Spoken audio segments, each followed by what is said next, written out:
This can hold, 550 people for a wedding. Joe Volpe used to have packed ballrooms. Chef, how are you? He had full kitchens too. 25, 30 people working in here. The pandemic cut down his 500-person staff across the 6 wedding venues he runs to 50. We're at a 90% loss in revenue.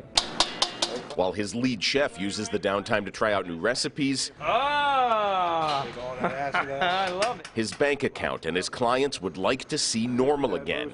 Before COVID, Volpe says his team orchestrated 18 weddings a weekend in Philly. We all do believe that the future is bright. No industry in and around Philadelphia has been hit harder by the pandemic. Between June 2019 and June 2020, 55% of the jobs in leisure and hospitality evaporated.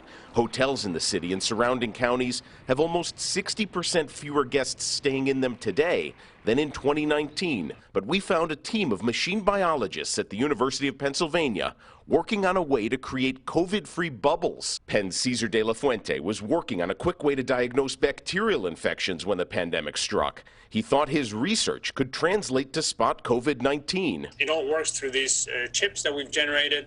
That they're very small. You can make them out of different materials, including paper, cardboard. His team from Penn School of Medicine and its School of Engineering together came up with a rapid testing system that uses biodegradable sample collectors. They call the test Detect. So you can deposit a saliva sample onto the chip, and you can connect it to this little machine, which then has a USB drive that you can connect directly to your phone. The team here at Penn just wrapped up phase 1 trials, and while Detect hasn't been peer-reviewed yet, De La Fuente tells us the 400 samples they collected show it could be faster and cheaper than any other COVID test available today. In initial trials, Detect took 5 minutes to produce a result.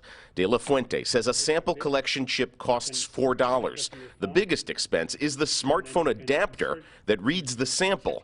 You only need one, but it runs around $700. The performance is very good, is over 90% accurate. So far, the FDA has authorized 323 COVID-19 tests. We dug through their peer-reviewed results to see how Detect might compare.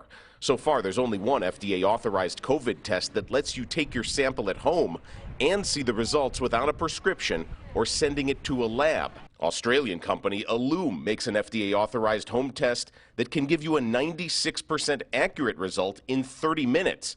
It costs $30. In the U.S., part of President Biden's COVID relief plan includes $50 billion to scale testing. But multiple doctors and scientists warn rapid tests usually have a blind spot. This sort of blind acceptance of a machine telling you yes or no could lead you to a lot of these false positives. Dr. David Harris uses both rapid and laboratory COVID tests to find infections and stop them from spreading on the University of Arizona's campus. We've done close to 200,000 of these tests now. The professor of immunology and medicine hasn't used Detect or studied its results, but he told us the rapid tests he has used and studied aren't sensitive enough to see low levels of infection. That makes them less likely to spot someone without symptoms. The guy who's way above, who's actively infected and sick, it's easy to tell them apart from the guy who's perfectly healthy. It's the guy near the threshold who might be on the edge of becoming sick that you can't tell. And so we look at the raw data rather than have the machine say yay or nay. We keep it event ready, as we call it. Philadelphia's hospitality leaders have been talking about using tests to create COVID-free zones since the first test was authorized on March 15th. That was going to be our silver bullet. Testing speed and cost was the barrier. Now Volpe says having to break bad news to a bride might be. What if your best man tests positive that day? What if just a regular guest tests positive that day? How do you handle those things? NBC10's Mitch Blacher reporting there. The team at Penn, by the way, says it can make up to 50,000 of those small sample collection chips a day. Right now, Detect is not a for-profit company or product. De La Fuente uses money from a UPenn grant and the School of Medicine's Innovation Fund for these initial trials and prototypes. His team is ambitious. While they just submitted their first round of trials for initial review, they believe they're on pace to ask for full FDA authorization by the end of March. Wow.